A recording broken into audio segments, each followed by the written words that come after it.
अगर आपको कुछ अलग हटके कुछ यूनिक बहुत ही ज़्यादा टेस्टी चटपटा बनाना है तो आज का ये न्यू स्नैक्स आपके लिए है। और यकीन मानिए मेहमानों को भी सर्व करेंगे तो मेहमान भी पूछेंगे कैसे बनाया। आज मैं आपके साथ शेयर करने जा रही हूँ बहुत ही यूनिक नए स्टाइल का सुपर टेस्टी नाश्ता, जिसके आगे आप समोसा खाना भी छोड़ देंगे। बच्चों से लेकर बड़ों तक सभी को ये बहुत ही पसंद आने वाला है। तो चलिए बिना देरी किए हुए इस रेसिपी को बनाना शुरू करते हैं। अस्सलाम वालेकुम, वेलकम बैक टू जायका अपने किचन का। इस रेसिपी को बनाने के लिए सबसे पहले हम मिक्सिंग बाउल में डालेंगे 3 छोटे चम्मच के करीब ऑयल, और इसमें अब जाएगा 1 छोटा चम्मच के करीब नमक, और साथ ही में हम इसमें डालेंगे 1 छोटा चम्मच के करीब अजवाइन, जिसको हमने हाथों से अच्छे से क्रश कर लिया था। और अब मैं इसमें ऐड करूंगी 1 छोटा चम्मच के करीब कलौंजी, और साथ ही में हम इसमें ऐड करेंगे 1.5 कप के करीब मैदा। आप चाहे तो इसको गेहूं के आटे से भी बना सकते हैं। तो यहाँ पर हमने मैदा का इस्तेमाल किया है। 1 कप के करीब हमने मैदा डाल दी थी और आधा कप मैदा हम और डाल रहे हैं। तो यहाँ पर हमने टोटल 1.5 कप के करीब मैदा का इस्तेमाल किया है, और इसको हम हाथों से अच्छे से मिक्स कर लेंगे ताकि जो मोयन है वो इसमें अच्छे से मिक्स हो जाए। तो यहाँ पर हमने अच्छे से इसको मिक्स कर लेना है। तो ये देखिए इस तरीके से हमने इसको मिक्स कर लिया है, और अब हम मुट्ठी बांध कर देखेंगे। यहाँ पर हमारी मुट्ठी बंध रही है तो इसका मतलब है मोयन हमारा बिल्कुल परफेक्ट है। तो चलिए अब हम इसमें डालते हैं पानी। स्टार्टिंग में हम इसमें थोड़ा पानी डालेंगे और इसको हाथों से अच्छे से मिक्स कर लेंगे। अगर हमने ज्यादा पानी डाल दिया तो आटा जो है वो गीला हो जाएगा। तो यहाँ पर हमने स्टार्टिंग में थोड़ा पानी डाला था, और अब हम थोड़ा पानी और डालेंगे, और इसका हमने एक बढ़िया सा डो बनाकर तैयार करना है। तो यहाँ पर हमने आटे को एकदम सख्त लगाकर तैयार करना है, जैसे कि हम पूरी का आटा लगाते हैं ना, ठीक उसी तरह से हमने इसका आटा लगाकर तैयार करना है। तो यहाँ पर हमने अच्छे से इसको मसल कर तैयार करना है ताकि इसमें एक भी क्रेकल ना रहे, मतलब जो आटा है वो अच्छे से चिकना हो जाए। तो आटे को हमने अच्छे से मसल कर गूंद कर तैयार कर लिया है, और इसको हमने कवर करके 10 मिनट के लिए रेस्ट के लिए रख देना है। तो चलिए जब तक हम चलते हैं आगे। तो यहाँ पर हमने 3 मीडियम साइज के आलू लिए हैं, जिनको हमने उबाल कर इनका छिलका उतार लिया है। तो यहाँ पर हमने एक कद्दूकस की हेल्प से आलूओं को कद्दूकस कर लेना है। तो यहाँ पर आप इस बात का ध्यान रखें कि आप जब भी आलूओं को उबालें और आलूओं को आपको कद्दूकस करना है तो आलूओं को हल्का सा टाइट रखें। इससे जो आलू है वो अच्छे से कद्दूकस हो जाएंगे। तो आलूओं को जब हम इस तरीके से कद्दूकस करेंगे ना, तो आलूओं में एक भी लम्स नहीं रहेगा, और ये बहुत ही इजी तरीका है आलूओं को कद्दूकस करने का। तो यहाँ पर हमने सारे आलूओं को कद्दूकस कर लेना है, और इसमें ऐड करेंगे हम कुछ मसाले। तो सबसे पहले हम इसमें डालेंगे 1 छोटा चम्मच के करीब नमक, और इसमें जाएगा 1 छोटा चम्मच के करीब लाल मिर्च पाउडर, और साथ ही में हम इसमें ऐड कर देंगे 1 छोटा चम्मच के करीब गरम मसाला। आप चाहे तो इसकी जगह चाट मसाले का भी इस्तेमाल कर सकते हैं। और इसमें हम डालेंगे 1/4 चम्मच के करीब हल्दी पाउडर, और साथ ही में इसमें जाएंगी 2 हरी मिर्चें जिसको हमने फाइन चॉप कर लिया था, वो हम इसमें डाल देंगे। थोड़ा सा हरा धनिया। तो यहाँ पर आप मिर्च अपने हिसाब से कम या ज्यादा भी कर सकते हैं। और इसमें हम डालेंगे 1 छोटा चम्मच के करीब लहसुन अदरक का पेस्ट, और इसमें हम डालेंगे 2 चम्मच के करीब कॉर्नफ्लोर। अगर आपके पास कॉर्नफ्लोर नहीं है तो आप इसकी जगह 2 चम्मच के करीब अरारोट के चावल का आटा भी डाल सकते हैं। और इसको हमने हाथों से अच्छे से मिक्स कर लेना है, जैसे कि हम आटा गूंथते हैं ना, ठीक उसी तरीके से हमने हाथों से इसको अच्छे से मिक्स करना है। आलूओं को हमने मसालों के संग अच्छे से मिक्स कर लिया है, और इसका एक डो बनाकर तैयार कर लिया है। अगर डो आपके हाथों में चिपक रहा है तो आप हाथों में थोड़ा सा ऑयल लगा लीजिए, और इसमें हम डालेंगे 1 चम्मच के करीब सफेद तिल। अगर आपके पास नहीं है तो आप इसको स्किप कर सकते हैं। और तिलों को भी हमने अच्छे से इस डो में मिक्स कर लेना है। डो को हमने अच्छे से मिक्स कर लिया है, और डो हमारा एकदम परफेक्ट बनकर रेडी हो चुका है। तो चलिए जब तक हम चलते हैं आटे की तरफ। आटे को रेस्ट करते हुए 10 मिनट हो चुके हैं। तो चलिए आटे को हम उठा लेते हैं और ले चलते हैं काउंटर की तरफ। तो यहाँ पर हमने काउंटर पे आटा ले लिया है। आटे को हमने काउंटर पर रखना है, और इसको हमने 2 पार्ट में डिवाइड करना है। तो यहाँ पर हमारा जो आटा है वो अच्छे से सेट हो चुका है, और आटे के हमने 2 पार्ट कर लेने हैं। एक पार्ट को हम उठाकर रख देंगे, और एक पार्ट की हमने लोई बनाकर तैयार कर लेनी है। तो लोई हमारी बनकर रेडी हो चुकी है, और इसके ऊपर हमने डालना है थोड़ा सा सूखा आटा। सूखा आटा डालने के बाद हाथों से हमने हल्का सा इसको चपटा कर लिया है, और बेलन की हेल्प से हम इसको बेल कर एक रोटी बनाकर तैयार करेंगे। तो यहाँ पर हमने एक बड़ी रोटी बनाकर तैयार करनी है, जैसे कि हम नॉर्मली घर में रोटी बनाते हैं, उससे भी ज्यादा पतली हमें रोटी बनाकर तैयार करनी है। तो यहाँ पर हमने एकदम बड़ी साइज की रोटी बनानी है, और एकदम पतली रोटी बनाकर तैयार करनी है। तो यहाँ पर आप ये देखिए कितनी पतली हमने रोटी बनाकर तैयार कर ली है। बिल्कुल इवन रोटी आपको बनानी है, कहीं से मोटी कहीं से पतली नहीं होनी चाहिए। और यहाँ पर हमने जो आलू का मिक्सचर बना के रखा था उसको हमने इसके ऊपर रखते जाना है, और इसको हमने हाथों से अच्छे से फैला लेना है। और मिक्सचर को हमने पूरी रोटी पर अच्छे से फैला लेना है। अगर मिक्सचर आपके हाथों में चिपक रहा है तो आप हाथों में थोड़ा सा ऑयल लगा लीजिए। तो यहाँ पर हमने मिक्सचर को अच्छे से पूरी रोटी पर कवर कर लेना है। तो यहाँ पर हमने चारों साइड से मिक्सचर को अच्छे से फैलाते हुए कुछ इस तरीके से रोटी को कवर कर लिया है। रोटी को हमने अच्छे से कवर कर लिया है और एक साइड से हम इसको उठाएंगे और एक साइड से हम इसको रोल करते जाएंगे। तो यहाँ पर हमने अंदर को दबाते हुए कुछ इस तरह से इसको रोल करना है ताकि ये बाहर को ना निकले, और अंदर से हम इसको दबाते जाएंगे और कुछ इस तरह से हमने इसको रोल करते जाना है। तो यहाँ पर कुछ इस तरीके से हमने इसका एक रोल बनाकर तैयार कर लेना है और ये बहुत ही ईजिली बनकर तैयार हो जाता है।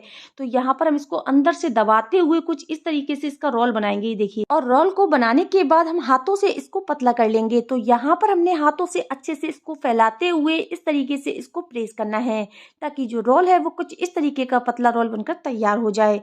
और इसको पतला करने का मकसद ये भी है, जब हम ये बनाएंगे बहुत ही क्रिस्पी और शानदार बनेंगे। तो हम इसको कट कर लेंगे।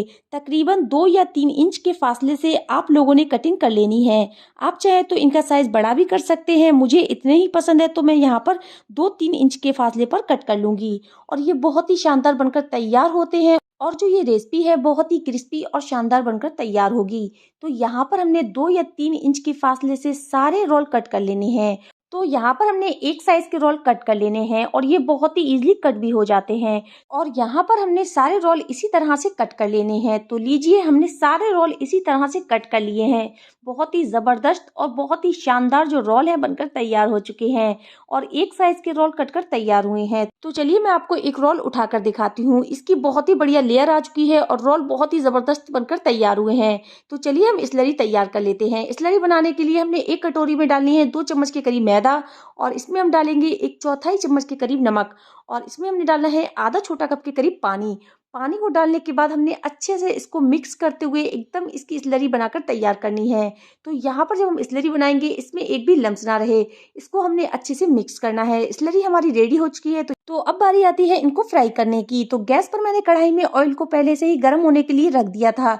ऑयल अच्छे से गर्म हो चुका है। गैस की फ्लेम को हमने लो टू मीडियम कर देना है और यहाँ पर हमने जो स्लरी बनाकर रखी थी उस पर हमने एक रोल उठाना है और उसको हमने एक साइड से अच्छे से इसको कोट कर लेना है। तो यहाँ पर हमने दोनों साइड से अच्छे से रोल को कोट करना है।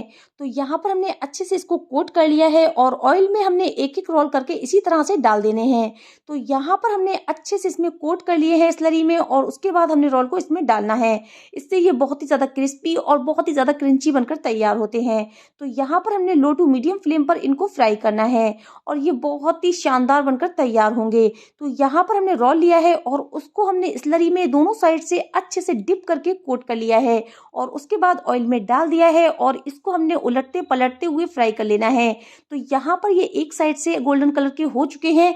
तो यहाँ पर हमने इनको उलट पलट कर दोनों साइडों से अच्छे से फ्राई कर लेना है। दोनों साइडों से ये अच्छे से फ्राई हो चुके हैं तो इनको हमने एक एक करके बाहर निकाल लेना है। बहुत ही क्रंची और ज़बरदस्त बनकर रोल हमारे तैयार हो चुके हैं। दोनों साइड से हमने इनको कोट किया था तो ये बहुत ही शानदार बनकर तैयार हुए हैं। तो यहाँ पर हमने सारे रोलों को बाहर निकाल लेना है। तो ये देखिए कितने बढ़िया हमारे जो रोल हैं बनकर तैयार हो चुके हैं, बहुत ही बढ़िया लग रहे हैं ना। तो इसी तरह से हमने दूसरे बैच को भी फ्राई कर लेना है। तो यहाँ पर हम उसी ऑयल में दूसरे बैच को भी फ्राई कर लेंगे, लेकिन यहाँ पर हम जो रोल डाल रहे हैं उसको हमने स्लरी में डिप नहीं किया है, बिना डिप किए हमने इसको फ्राई करना है। तो यहाँ पर मैं आपको दोनों तरीकों से बता रही हूँ, आपको जो तरीका अच्छा लगे आप उस तरीके से बना सकते हैं। तो यहाँ पर हमने इसको हल्का गोल्डन कलर आने तक इसको भी फ्राई करना है और ये बहुत ही ज़्यादा मज़ेदार बनकर तैयार होंगे। तो यहाँ पर हम इसको उलटते पलटते हुए अच्छे से फ्राई कर लेंगे। तो यहाँ पर हमने इन रोलों को भी लो टू मीडियम फ्लेम पर गोल्डन कलर आने तक फ्राई करना है। तो यहाँ पर अगर आपको वीडियो अच्छी लग रही है तो प्लीज वीडियो को लाइक कर दीजिए और चैनल जायका अपने किचन को सब्सक्राइब जरूर कीजिएगा। तो यहाँ पर हमारे इन रोलों का भी कलर हल्का हल्का सा गोल्डन आ चुका है और ये बहुत ही ज्यादा क्रिस्पी और मजेदार बनकर तैयार हुए हैं। बहुत ही बढ़िया इनका कलर आ चुका है और इनको हम सर्व करेंगे। तो चलिए हम इनको गर्मा गर्म सर्व कर लेते हैं। आप इनको चाय के संग या टोमेटो केचप के संग भी सर्व कर सकते हैं। बहुत ही मजेदार हमारे रोल बनकर तैयार हुए हैं। तो चलिए बिना देरी किए हुए इसको सर्व कर लेते हैं। और ये लीजिए हमारे बिल्कुल तैयार है झटपट बनने वाले कुरकुरे और क्रिस्पी रोल। लग रहा है ना बिल्कुल टेम्पटिंग। चारों साइड से क्रिस्पी, टेक्सचर मजेदार। आप देख सकते हैं कि हमारे रोल कितनी आसानी से बने हैं, बहुत ही ज्यादा खस्ता और क्रिस्पी बने हैं। अंदर का टेक्सचर देखिए, वाव कितने अमेजिंग लग रहे हैं, एक एक लेयर अलग। आप इसको टोमेटो केचप के संग सर्व कीजिएगा, बहुत ही ज्यादा टेस्टी लगते हैं। तो यहाँ पर मैं आपको एक रोल उठाकर दिखा रही हूँ, देखिए कितनी बढ़िया इसकी जो लेयर है आई है, बहुत ही ज्यादा टेपेंटिंग लग रहे हैं ना, बहुत ज्यादा खाने में भी टेस्टी है। तो यहाँ पर मैं आपको दिखाती हूँ कितने ज्यादा ये खस्ता बनकर तैयार हुए हैं। तो ये देखिए कितने बढ़िया लग रहे हैं ना, आप इसके आगे समोसे खाना भी भूल जाएंगे, बहुत ही ज्यादा टेस्टी हैं। और इसकी फीलिंग आप देख सकते हैं, बिल्कुल मार्केट जैसी। जब आप इस तरीके से रोल बनाएंगे ना, तो यकीन मानिए कोई भी यकीन नहीं कर पाएगा कि ये आपने घर पर बनाए हैं, वो भी इतने कम सामान से। जिस तरह से मैंने इसका मसाला बनाकर तैयार किया है, आपको पता ही नहीं चलेगा ये आपने घर पर बनाए हैं।